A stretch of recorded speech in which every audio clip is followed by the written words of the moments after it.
Comment réaliser un bon savon? Les éléments de base pour réaliser un bon savon.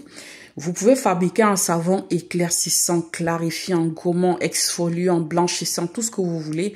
Mais il y a des éléments de base qui sont très importants. Dans cette vidéo, je vous parle de ça. Il est question que de ça et je vous explique tout.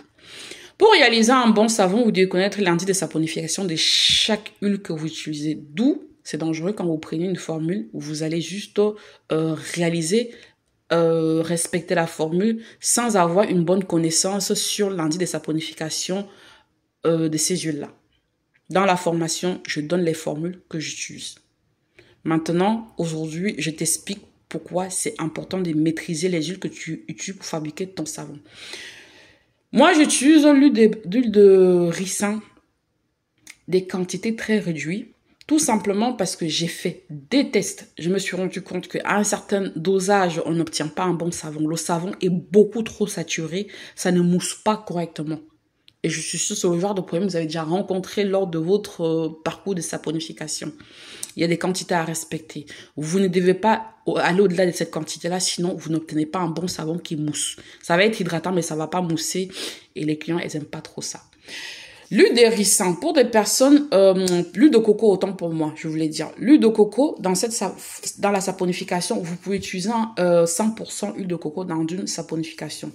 Moi, ce que j'ai remarqué, c'est que en fait, c'est moussant, ça adoucit, mais ça hydrate pas. Si vous utilisez 100% huile de coco, ça va pas hydrater. C'est mon expérience. Là, dans cette vidéo, je ne parle que de mon expérience. C'est des tests que j'ai faits, j'ai remarqué. Donc, association d'une certaine huile, oui, à un certain dosage bien précis. Maintenant, on va aller sur l'huile. Ça, c'est l'huile de palmiste blanc. Vous pouvez l'utiliser 100%.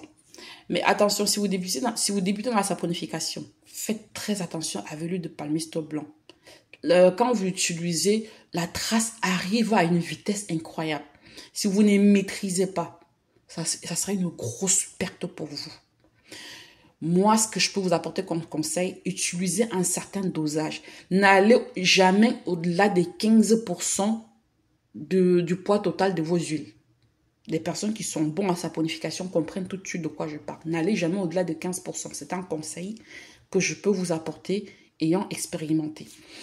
Ici, vous avez le beurre de karité raffiné. Je préfère être précisé, c'est le beurre de karité raffiné. Ça marche très bien dans les savons.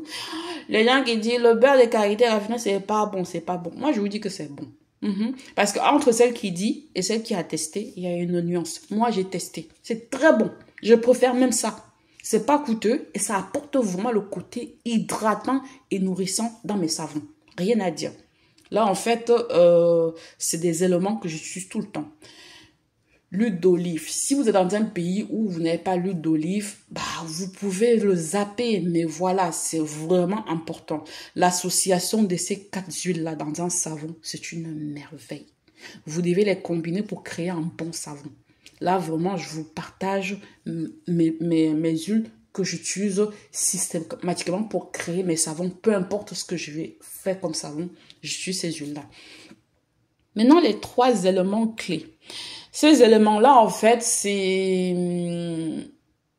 c'est important dans un savon. La poudre de lait de chèvre. Si tu n'as pas l'habitude d'utiliser dans tes savons, introduis maintenant.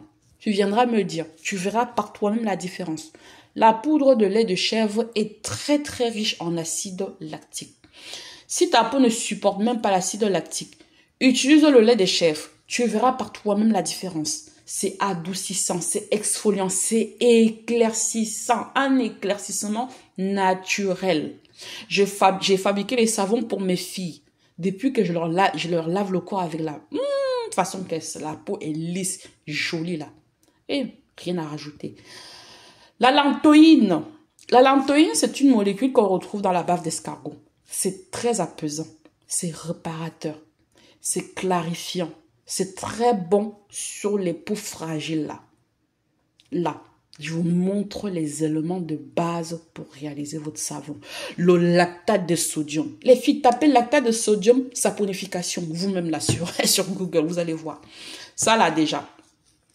ça va durcir, ça va t'aider à durcir ton savon. Parce que moi, je mets autre chose pour avoir un savon super dur. Je n'utilise pas que le lactate de soja, je mets autre chose que je ne vais pas vous dévoiler dans cette vidéo. Si tu veux savoir, là, il faut venir payer la formation. Mais là, je vous ai montré les éléments de base. Voilà, chacun a ses petits secrets. Donc, le lactate de sodium, c'est clarifiant. Ça contient de l'acide lactique aussi, mais en fait, d'une molécule, c'est lors de la fermentation qu'ils obtiennent, qu'on retrouve l'acide lactique. Oui, parce qu'il y a deux façons en fait de fabriquer le lactate de sodium. Hein. Il y en a ils le font eux-mêmes d'une façon chimique.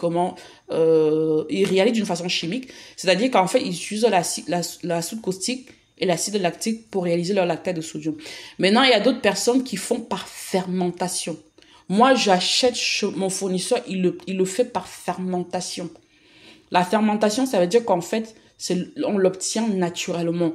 D'où je peux utiliser dans tout type de fabrication. Même les bébés, je peux utiliser mon lactate de sodium pour fabriquer les produits de bébé. Il y en a d'autres vendeurs maintenant, on ne peut pas. On ne peut vraiment pas. Ça, franchement, les filles, faites vos recherches. Ce que je vous dis là, vous me connaissez. Je ne suis pas quelqu'un qui ment pour avoir des vues, qui ment pour plaire aux gens. J'ai dit ce que je connais. Ce que je ne connais pas là, je ne connais pas. Je ne me prononce pas sur ça. Là, je vous ai dévoilé une base pour fabriquer un savon. Là, vous utilisez ça pour fabriquer un savon. Même les personnes qui ont la peau fragile vont l'utiliser. Voilà. Maintenant, si vous voulez rendre plus éclaircissant, sachez que il y a certains actifs qui vont résister dans le savon, d'autres non. Faites un tour sur ma chaîne, j'ai déjà publié plusieurs vidéos sur la saponification.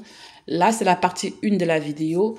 La prochaine vidéo, je vais vous montrer encore une autre recette de savon que je réalise pour commercialiser. Voilà.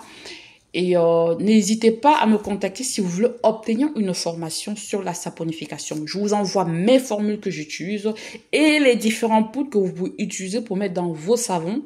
Et puis, à partir de là, vous pouvez créer tout type de savon. Tout type de savon.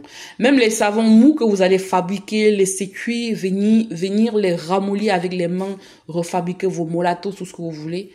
Je vous donne des recettes. Mais à ce moment-là, il y a d'autres huiles qui interviennent.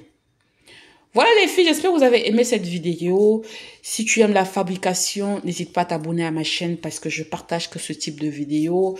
C'est ma passion. J'adore formuler les produits. N'hésite pas à me laisser un like. Et je te dis à très bientôt pour une nouvelle vidéo. Gros bisous. Ciao.